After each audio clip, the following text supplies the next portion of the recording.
السلام عليكم ورحمة الله وبركاته. كبجمتوتا في وردفتوتا وفجتو الشمار كفون كم جرتنا فيا كيساني جرتني ججباتني هذا اللي وانا عرب قبديسني في أوبوليان كيا منكي سبسكرايب كوچو هندغتنا ان سبسكرايب كيساني سني دي بيسا كومنتينا كان سنين جدا ورهان كمان هجي تورتا لايك شير كودولا نبرا دابدان سنين جدا باي توكو غلطوما تورتين كيسان نفانا هاتو asumaanin haadha waan qabadhee isinii dhufettiin aana haadha talbaan qabadhee isinii dhufe namni wallaaltanii jirtanii talba faayidaa hedduu qaba akkuma beekamu hin nyaatama yaani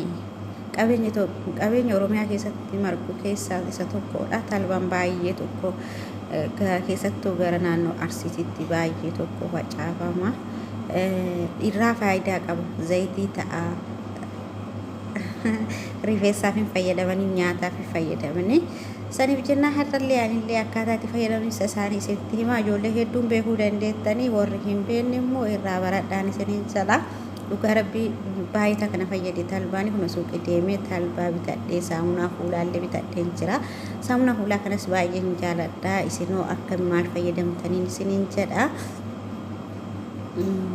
amma kun talbaan suuqii biraa kana rakkasaa baay'ee widdii biti birrii afur tokkochiisa rifeensa namaatiif baay'ee tokko gaariidha wallaahi mataa kiyya baay'ee yabbuu waan ta'eef yeroo hedduu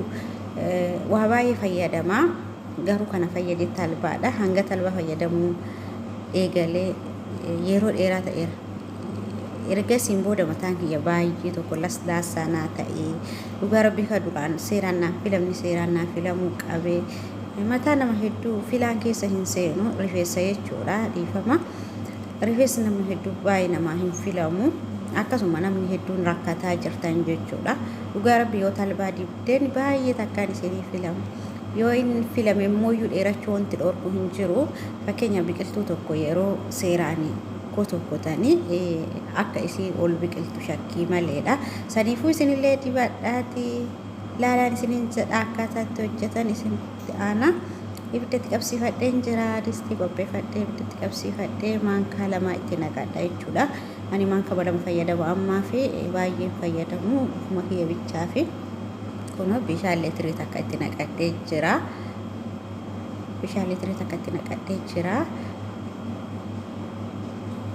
rifeensa keessaniif yeroo baay'ee odoo bishaan dhugaatii fayyadamtanii natti tola maaliif bishaan kun soogidda qaba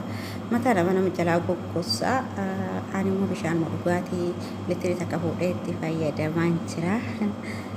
akkasii turtiin keessan hanga xumuraatiin na wajjin ta'a wallaahi talbaa kana hedduu takka jaaladhe eegessa dibachuun eegalee baay'ee takka jijjiirama baay'ee tokkoon fide dhugaa rabbii rifeensi kiyya baay'ee dasna jedha duraanii yoo harkaan qaqqabu natti qorootti kaarratti daabeettanii ergamoo talbaa bitee dibachuu eegalee laslaasaa wayitii san dura hiriyaa tiyya takkatu dibachuu ture ijoollee hiriyaa tiyyaattu dibachuu ture bas hin amanne yoo isaan baay'ee gaariidha dibadhu naan jedhan hin amanne yeroo dheeraaf hin amanne eegas booda gaafa tokko hojjattee hiriyaan tiyya irraa naa qooddee akka tasaa mataa rifeensa sirreeffadheetiin jira fuudheetiin dibadhee eegas booda baay'ee irraa fayyadamee anillee biteetti fayyadamuun eegaleen isiniin jedha obboleeyyan kiyyaa baay'ee itti fayyadamee asumaan hiriyaa tiyyaan galatoomi jechuun hin barbaada akkasi taankiyuu akka carraa isin afaan oromoo hin beektu galatoomi jedhan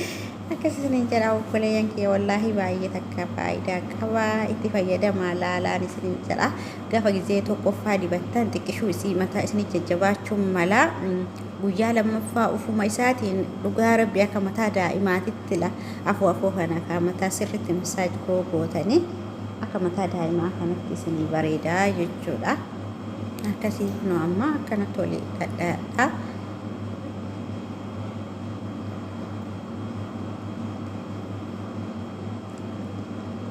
ibidda baay'is jala baay'isuu baattanii suuta jedhee yoo wal isinii daffe shaggaadha yeroo daffisee jedhu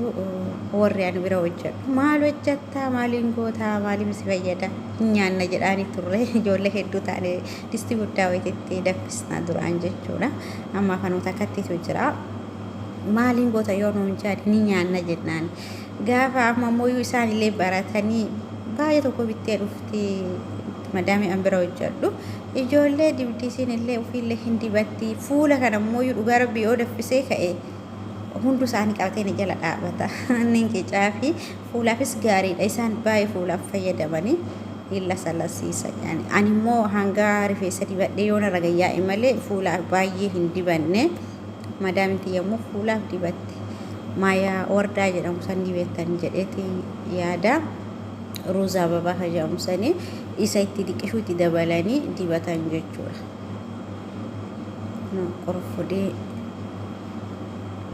Qurufudee firee muraasa keessa yoo kuufattan qurufudee illee gaariidha. Itti odoo baay'isuu baattanii qurufudeen immoo yoo itti baay'ate mataa nama jalaa goggosanatti fakkaata. Garuu immoo sa'aatii kanatti sadarkaa tokko ofirra kan jiru qurufudeedha jechuudha. Mismaarii jedhamu isa arabiffaan jedhamu san afaan keenyaan qurufudee jedhamu. Rifeensaaf ijoollee hedduu itti fayyadaman ijoollee hedduu irraallee barsiisanii xiqqishuma takka keessa buufattan ani baay'ee itti fayyadamu ijoollee mataa lallaafaa qabdan itti fayyadamuu dandeettanii ijoollee mataa jajjabaataa qabdan immoo qurufudii baay'ee isin hin barbaachisu maaliif isin jala guggusiti waan ta'eef yoo baay'atte saniifuu firee xiqquma akkas firee 2 3 4 keessa buufattanii kun as ga'ee jira daffaa jira hanga inni ol qabatutti gisee dafee inni hin beeksisaa yoo maankaadhaan ol fuudhan ol harkisa jechuudha. Ammallee turtiin keessan nafaana haa ta'u hanga xumuraatitti waan tokko hanga xumuraatitti osoo hin laalin biraa hin deebiin maaliif yoo hanga xumuraa laaltan waa irraa barachuu dandeettan yookiin immoo yoo irra utaaltan akkaataa itti fayyadaminsaallee isinii galuu dhabuu danda'a waan ta'eef akkasii turtiin keessan ammallee anu faana hanga xumuraatti haa ta'uun isiniin jedha obboleeyyan kiyya. Kunoo daffaa jirti maankaadhaan waliin amma irra deddeebi'ee waliin dhayaa.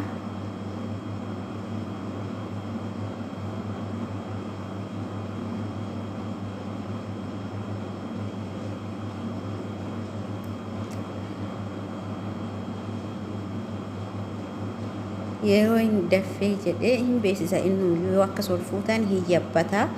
ol harkisa jechuudha.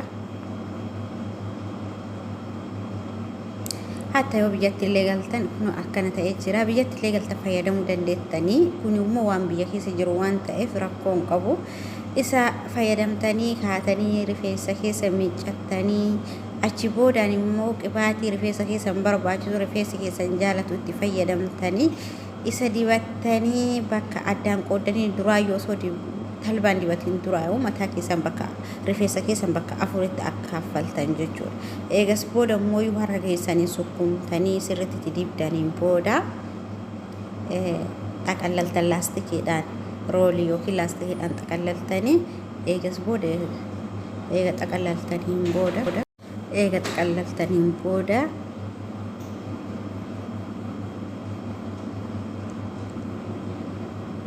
sa'aatii feetan dibachuu dandeettan foolii waan hin qabneef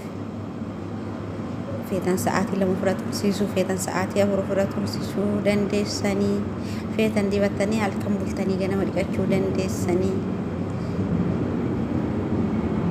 achi booda irra caalatti mataa keessa yeroo dhiqattanii kaatanii rifeensa keessanii qibaatii rifeensa keessanii fayyadu dibattanii yaani rifeensa keessanii jaalatu jechuu dibattanii xiqqeessitanii dibattanii achi booda mataa keessan quxuxurii addaan qoqqoodanii quxuxurii gaafa dhooftanii baay'ee tokko bareeda mataan keessan wallaahi isin jalaan caccabu isin jalaan badu wanti dheerachuu isa dhoorkullee hin jiru kun amma dhimbiibataa jira kun wal qabatee jira akkana jira dhumni isaa jechuudha.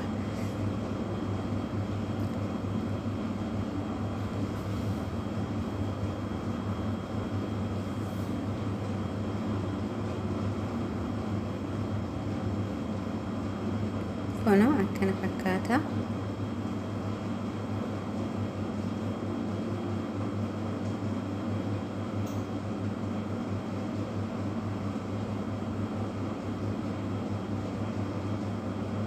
Kaameraa tokkoon qabee jira waan ta'eef baay'inni horaa buufnatti hin mijoofne harka tokkoon hojjetaa jira. Yoo feetan dasee qulqulluus qabaattanii isaanillee carqii jechuu carqiidhaan dhimbiibuu dandeettanii ani amma kanumaan dhimbiiba itti na jalaan dabarre baay'ee gaariidha akkanatti illee dhimbiibuu dandeessan hor isinitti mijaa immoo carqiidhaan dhimbiibuu dandeessanii kunoo akkana ta'ee jira amma yeroo xiqqishuu isii amma sirriitti ho'aadha waan ta'eef yoo inni qabbanaa'e argitaniin isiniin jedha maayaa wardaa yookiin bishaan ababaa jedhamu sanii isa xiqqishuu takka itti godhattan yoo hin qabaanne rakkoon qabu yoo qabaattanii itti godhattan baay'ee si fayyada. xiqquma takka itti godhanii qadaaduma isii takka itti godhaa foolii isaas baay'ee das nama ja'a lassaassa mataan illee lasallasa yoo qabaattan mosh dirqamaa miti talba bichaan dibachuu hin dandeettan yoo manaa qabaattan garuu xiqqishuu yoo itti makattan das nama jedha. kunoo xiqqishuu takkaan itti godhadhaa qadaada isii takka itti godhadhe jechuudha.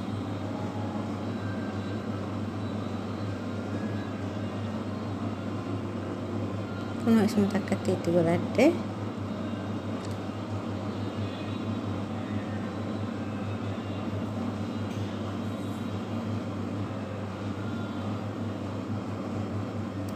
amma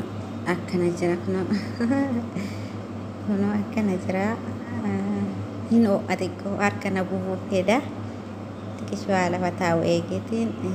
achi ka'ee itti walitti deebinaa kunoo mankaadhaan akkana godhee jira. wallaahi baay'ee tokko bareeda itti fayyadamaa obboleeyyan kiyya.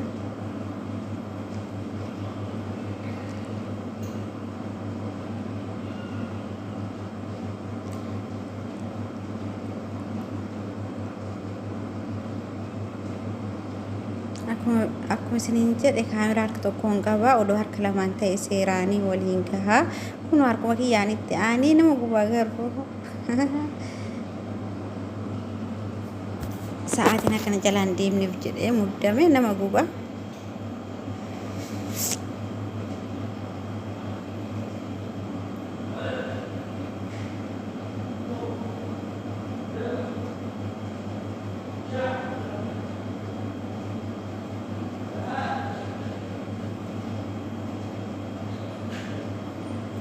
addaan hin babba'u sirriitti odoo addaan babba'ee gaariidha akka dibachuuf namaa ta'utti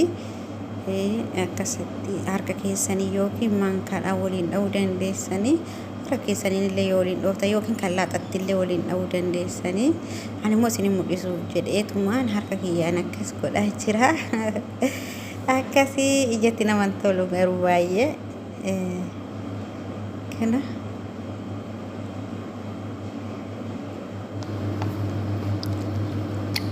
bishaan hin qabu jechuudha. bas kanuma akka maqaa isa maaliidha argiisa fakkaachuudha. argiisa hin beektan jedheetii yaada akka argiisaati. argiisa yeroo dibatanii akkana yoo godhan akkana jira innillee talbaalin akkasii erga akkasii waliin dhooftanii kaatanii mataa keessa sirriitti wal fudhachiistanii bakka afurii qooddanii dibattanii faayidaa baay'ee irraa argattanii isiniin jedha obboleeyyan kiyya. xumuree jira galatooma warraan gammaan hojii turtanii kalas xumurarra ga'een jira viidiyoo kiyya ulfaadhaan isiniin jedha obboleeyyan kiyya. yoo irraa faayidaa argattaniif koomentii jalannaa barreessaa koomentii keessan na jajjabeessa.